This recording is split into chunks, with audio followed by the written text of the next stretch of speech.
The Wild Robot is directed by Chris Sanders, who's an animation legend. He has story credits on the original Beauty and the Beast, Aladdin, and The Lion King. He wrote Mulan. He directed Lilo and Stitch and How to Train Your Dragon. And he's back writing and directing this movie, which is about an intelligent robot that has been shipwrecked named Roz, stranded on an uninhabited island. To survive the harsh environment, Roz bonds with the island's animals and cares for an orphaned baby goose. I have a fear regarding this film, and that is that it is not going to do very good numbers at the box office, and it will become one of those movies that people like me and other folks are just trying to encourage people to finally watch, and it's going to be like that for a long time until suddenly it isn't. I mean, look at a movie like Transformers 1 that has universal praise from critics and fans, and it has the Transformers name, and it's still lost to Beetlejuice in its third weekend. How is a movie like The Wild Robot going to fare? I'm just afraid that people aren't going to go see this movie because it's unfamiliar. It's not a sequel. It is based off of a book, but it's not a name that people know. I say all of this because by far this is my favorite animated film that's come out in 2024, and this year had Inside Out 2. I think this is a terrific movie that everyone needs to go see. If you have kids, take them to it. They'll probably learn something and have a really good time. If you don't have kids, still go see it. It's going to work for you. It's a movie that can work for any age. It really is the perfect family movie. I know a movie is really good when I feel like I have to become a spokesperson for it. I don't have to feel that way if I see a really good Marvel movie and I think, wow, great job, because people are going to go see it. People are going to find out about that Marvel movie. But I just feel like this movie is not going to do great numbers, and I'm hoping that I'm proven wrong, because I'm publishing this a few days before it comes out, but we'll see. Lupita Nyong'o is excellent as this robot that shows up on this island, and her entire purpose is to complete tasks. So if an animal says to her, hey, can you do this thing for me? She kind of reboots and retools herself and now has a purpose. And this first purpose she's given is to protect this little baby goose. And through this task that is initially viewed in a very robotic way on her part, she learns what it's like to be a parent and everything that comes with it. And this aspect of the movie obviously meant a lot to me, as I have very young children right now. And I just connected with that part of the film on such a deep level that I cried twice during the film, but not in a way in which I felt sorrow or pain.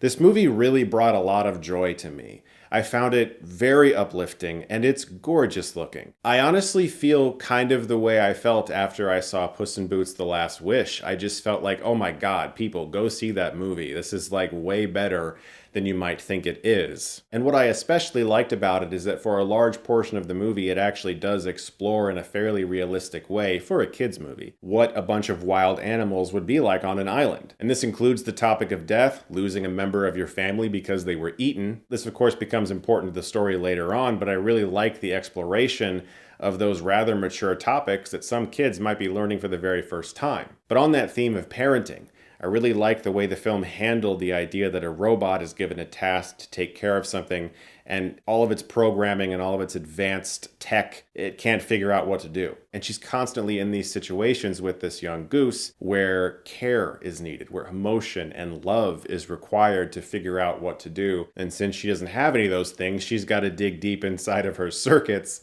to find them. And of course, this relates to parenting in real life, because all of the training that life has given you so far, all of the knowledge that you've collected in your brain that has made you, you're looking at another person that absolutely requires you to survive. And in some cases, you have no idea what to do, and you've just got to make it up as you go along. All the voice work is terrific. Pedro Pascal as a fox, Mark Hamill as a grizzly bear. Lupita Nyong'o is really terrific, in particular as the robot, repeating things, phrases in a specific way with the same inflection, but somehow bringing joy into them, but also with a sense of curiosity that's hinting at a deeper level of emotion that this robot might be able to access. The score by Chris Bowers was amazing in Cinemark XD, which is how I saw the film. I definitely want to buy his score. From a story perspective, I had a sense of where the film was going, but I enjoyed the journey so much I didn't care.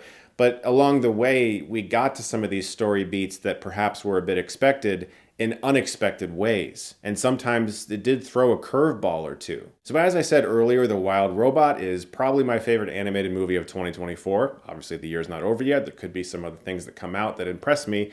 But I really don't think enough people are going to see this movie. I just have this feeling, so please go see it. It's really, really good. And if we don't see movies like this, even though it is based off of a book, studios are going to start looking through their IP and their archive of what they can make a second or a third film to, or even a fourth or a fifth, and it's just going to be the same old, same old. So go support something that is kind of new. Guys, thank you so much, as always, for watching. Look forward to more videos very soon, and if you like this, you can click right here and get Stuckmanized.